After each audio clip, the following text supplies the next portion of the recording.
ચૈતર વસાવાના સમર્થનમાં હજારો આદિવાસી ડેડિયાપાડામાં એકત્ર થયા હતા, પરંતુ આમ આદમી પાર્ટી છે તેમણે રાજકારણ કર્યું છે અને ભાજપના નેતા પ્રફુલ્લ વસાવા સામે આવ્યા છે અને તેમણે ગોપાલ ઇટાલિયા અને ઈસુદાન ગઢવી છે તેમનો વારો પાડ્યો છે। વૈષ્ણવજન તો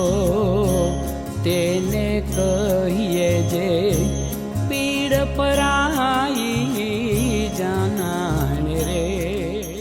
નમસ્કાર, આપ જોઈ રહ્યા છો નવજીવન ન્યૂઝ અને હું છું આપની સાથે તોફિક ગાંચી। નર્મદાની સેશન કોર્ટે ધારાસભ્ય ચૈતર વસાવા સહિત 9 લોકો છે તેમને 7 વર્ષની સજા ફટકારી હતી। તેમાંથી શકુંતલા વસાવા નામના જે મહિલા દોષિત હતા તેમને ગુજરાત હાઈકોર્ટ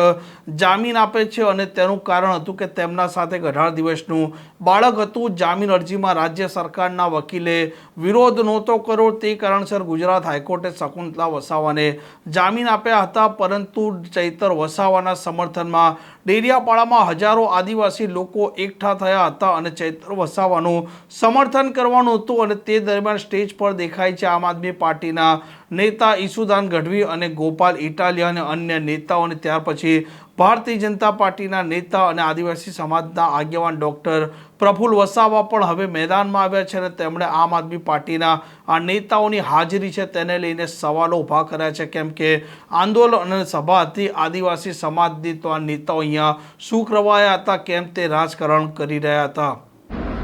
અને જેવી રીતે આજે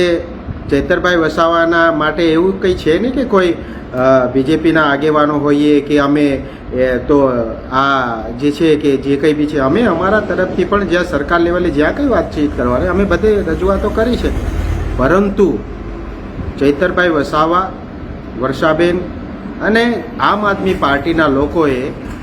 જે આદિવાસી સમાજના લોકો જે છે એમને આમ આદમી પાર્ટીની જે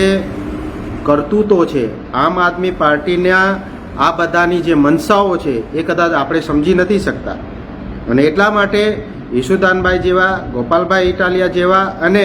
આ મનોજ સોરઠિયા જેવા લોકો આપણા સમાજના લોકોને એ ગેરમાર્ગે દોરી રહ્યા છે। અને આદિવાસી સમાજને ગઈકાલે તો ખબર પડી ગઈ જ હશે કે જેવી રીતે સ્ટેજ પર આદિવાસી સમાજનું નેતૃત્વ બહાર આવવું જોતું હતું એવી રીતે ત્યાં ઘણા બી આગેવાન છે, દયારામભાઈથી લઈને ડૉક્ટરથી લઈને બીજા ઘણા આપણા આદિવાસી સમાજના આગેવાનો છે। આ બધાએ આગેવાની લેવાની જરૂર હતી, એના બદલે આગેવાની કોણે લીધી? ઈસુદાનભાઈ ગઢવીએ લીધી, ગોપાલભાઈએ લીધી, મનોજભાઈએ લીધી। આ બધા જ જે બિન આદિવાસીઓ સુરતથી, સૌરાષ્ટ્રથી અને બીજે બધેથી આદિવાસી સમાજને કંટ્રોલ કરી રહ્યા છે, આના લીધે ઘણીવાર નુકસાન થયા છે અને આવનારા સમયમાં પણ આજે આમ આદમી પાર્ટીની નીતિઓ જ એવી છે। જ્યારે ચૈતરભાઈ વસાવા પર આ બધા કેસો ચાલતા હતા ત્યારે આમ આદમી પાર્ટીના કોઈ પણ નેતાઓ જે કોઈ એમને કાનૂની રીતે મદદ કરવા આવ્યા જ નથી। રાજપીપળાના લોકલ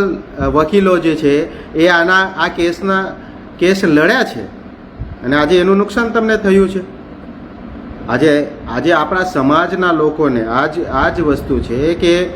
જ્યારે આદિવાસી સમાજનો કોઈ પણ ક્રાંતિકારી રીતે સમાજ જ્યારે ભેગો થતો હોય છે અને સામાજિક ચળવળો ઊભી થતી હોય છે તો આ સામાજિક ચળવળોનો દુરુપયોગ એ અત્યાર સુધી આપણે જોયું છે કે આંદોલનોમાં બીજી રાજકીય પાર્ટી કરતી રહી છે અને એનો કદાચ આપણા સમાજને ઘણું નુકસાન પણ થયું છે। હવે આવનારા સમયમાં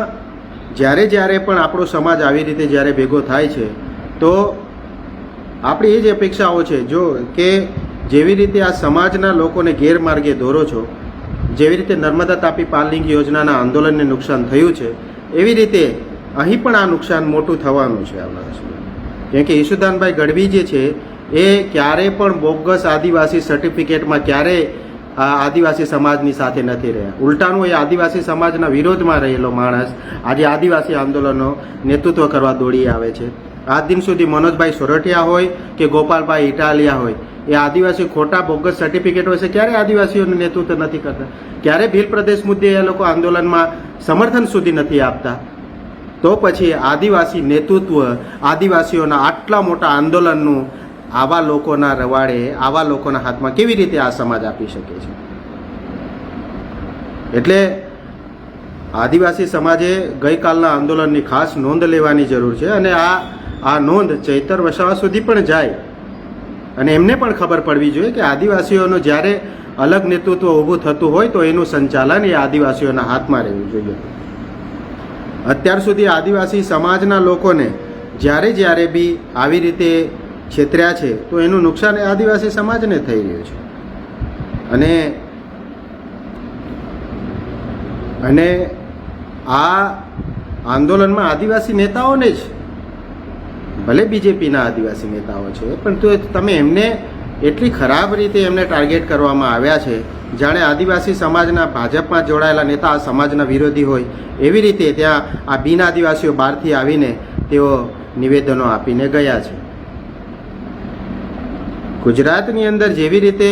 ભૂપેન્દ્રભાઈ પટેલની સરકાર દ્વારા હર્ષભાઈ સંઘવી જે આપણા નાયબ મુખ્યમંત્રી છે એમના પ્રયાસો રહ્યા છે. એમણે પણ 18 દિવસની જે માતા છે, જે બાળક છે, એ બંનેને પણ ન્યાય મળે એના માટે સરકાર તરફથી એમને જામીન મળે એના માટે સરકાર દ્વારા કોઈ પણ જાતનો વિરોધ કરવામાં નથી આવ્યો. સરકારી વકીલને આદેશ કરવામાં આવ્યો કે એમને જામીન મળે તો સરકારને કોઈ વાંધો નથી, અને સરકારે વાંધા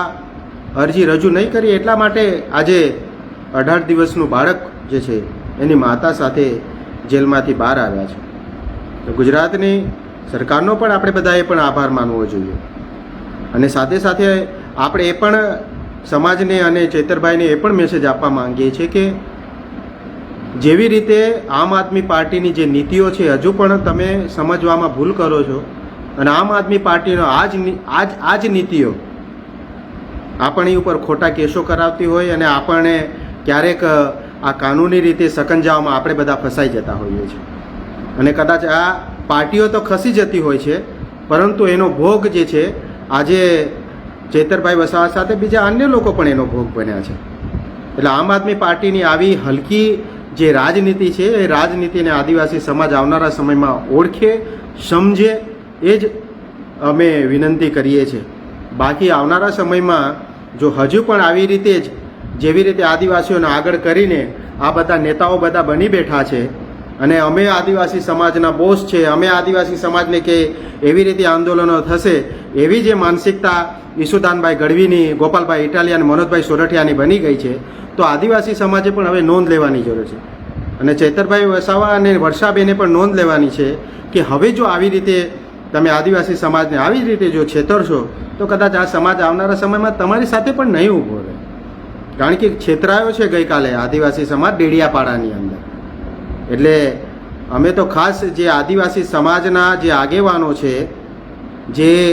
આદિવાસી સમાજના ડાંગથી લઈને ઉમરગામ સુધી આમ આદમી પાર્ટી સાથે જોડાયેલા જે આદિવાસી સમાજના બુદ્ધિજીવીઓ છે એમને ખાસ હું વિનંતી કરું છું કે આ જ્યારે સમાજના નામે જે આંદોલનો થતા હોય,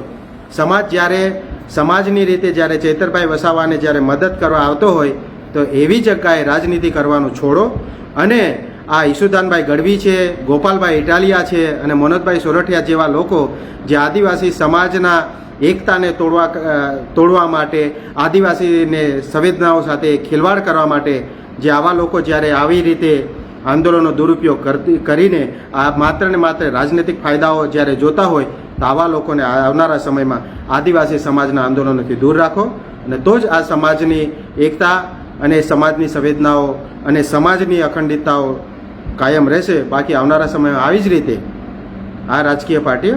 આદિવાસી સમાજના આંદોલનો તોડતી રહેશે અને એનું નુકસાન એ આવનારા સમયમાં આદિવાસી નેતૃત્વને થશે, આદિવાસી સમાજને થશે. આ પ્રકારના સમાચાર માટે નવજીવન ન્યૂઝ ચેનલ સાથે જોડાયેલા રહો. નમસ્કાર.